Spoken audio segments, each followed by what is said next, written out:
साहर्ष बेटा जल्दी स्नान करे वठ, पापा के भी स्नान करणो आहे छोकी पापा के जल्दी ऑफिस वञणो आहे ऐं नाश्तो भी तैयार थी वियो आहे। अरे ॿुधो, अॼु मुंहिंजी तबियत ठीक नथी लॻे। अॼु मां डॉक्टर खे ॾेखारे अचां। 2-3 ॾींहंनि खां टारा पई पर अॼु पुठनि जे सूर सां शरीर जवाब ॾेई वियो आहे। हिन उमिरि में ही तकलीफ़ूं थींदी आहिनि। हाल अॼु मां तोखे अॼु डॉक्टर वटि वठी हलां। कुंवार फ्री थी वञे, ॿार स्कूल वञनि पोइ हलूं था पाण। तॾहिं तक त ATM मां वञी करे 2-2.5 हज़ार रुपया कढाए अचो। अलाए डॉक्टर एक्सरो कराए, गॾ में दवा ऐं फीस भी त लॻंदी न। तव्हां छा पिया सोचो? खाते में त बस 1000 रुपया ही हूंदा। छो पेंशन जा 15,000 रुपया पिया हूंदव न?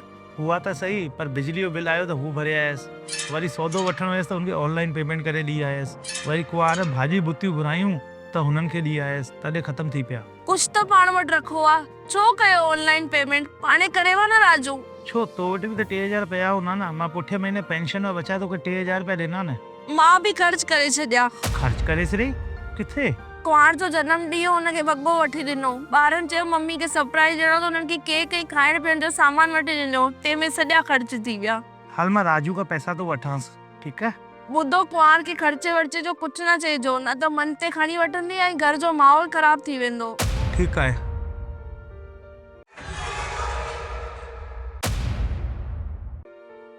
राजू बेटा, तो वटि 2.5 हज़ार पिया अथई छा? पापा तव्हांखे पैसनि जी ज़रूरत आहे? छा ॻाल्हि था करो पापा, तव्हां वटि पैसा कान्हनि। तव्हां वटि त 15,000 पेंशन जो ईंदी आहे। मां चेक भी कयो। असांजे बुजुर्ग थियण खां पोइ भी असांजा ॿार असांजी सेवा करनि था कि नथा करनि। ख़ुशि रहो बेटा, ख़ुशि रहो।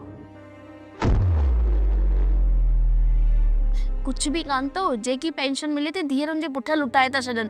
के हुनजे शहर में तो वञे त हड़ ठाहे मोकिले था छॾनि। हाणे खुद पेंशन बिना थल्ला था पिया घुमनि। उते कुआर वेठी हुई, छा चां? मूंखे पैसा खपनि, पंहिंजी बेइज्जती करायां? तव्हां ॿुधाए छॾियो आहे न कि पेंशन घर जे ख़र्चनि में ख़त्म थी वई। हल मां ॾिसां थो किथां पैसे जो इंतजाम करां थो। अच्छा मम्मी, मां तव्हांखे पूरी छोकिरी जी इंक्वायरी करे ॼाण थी ॾियां। अच्छा मम्मी अची विया आहिनि, मां पोइ थी ॻाल्हायां। अरे ॿुधो, हिन शहर मां मुंहिंजे भाला रिश्तो आयो आहे। मुंहिंजी मम्मी चए थी इंक्वायरी करे ॾे, पर हिकु ॻाल्हि जो ध्यानु कजे, छोकिरी घरेलू हुजे, हिकु घर जा 2 घर न करे। हलिया, धीरे अच। केरु आयो आहे गेट ते?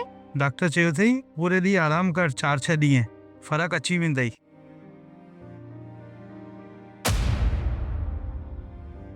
पापा अची विया डॉक्टर खे ॾेखारे? हाँ बेटा अची वियासीं। डॉक्टर खे ॾेखारे आयमि।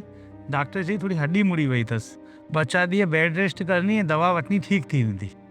ॾिठो, तव्हां चयो था न पैसा कोन्हनि, इलाज लाइ किथां आया पैसा पापा वटि? तो चयो बि न तुंहिंजी मां तुंहिंजे भाउ लाइ घर बि ॻोल्हे, ऐं छोकिरी अहिड़ी हुजणी खपे कि घर जा 2 घर न थियनि। पोइ असांजे घर में घर जा 2 घर छो पिया थियनि? अॼु मां बैंक वियो हुअसि, हुते वञी पापा जे पेंशन अकाउंट जी पासबुक प्रिंट कराए आयो आहियां। हुनमें साफ़ साफ़ ॾिसण पियो अचे पापा जा सॼा पेंशन जा पैसा घर जे ख़र्चनि में ख़र्च पिया थियनि। बिजली जा बिल, पाणी जा बिल, एतिरो न घर जा नंढा नंढा साबुण सर्फ तक जा ख़र्चा भी पापा पंहिंजे पेंशन सां पिया करे अचनि। ऐं जे धीअनि जे मथां तूं लुटाइण जो इल्ज़ाम भी लॻाई न, हुन धीअ ई पापा जे अकाउंट में पैसा मोकिलिया, तॾहिं वञी पापा मम्मी जो इलाज कराया आहिनि। जे मूंखे एतिरो पढ़ायो लिखायो, हिन क़ाबिल ठाहियो, तॾहिं तुंहिंजी मम्मीअ तोखे हिन घर में शादी करायो, ऐं तूं ई अनजाने में ॻाल्हियूं करे करे हिन घर खे 2 घर में करणु चाहिया। जॾहिं तक पंहिंजे ससु सहुरे खे माउ पीउ जो दर्जो न ॾींदव, तॾहिं तक घर घर न ठहंदो। कंहिंजी ख़ामोशी सां हुनजे कर्म जी पहचान न करो।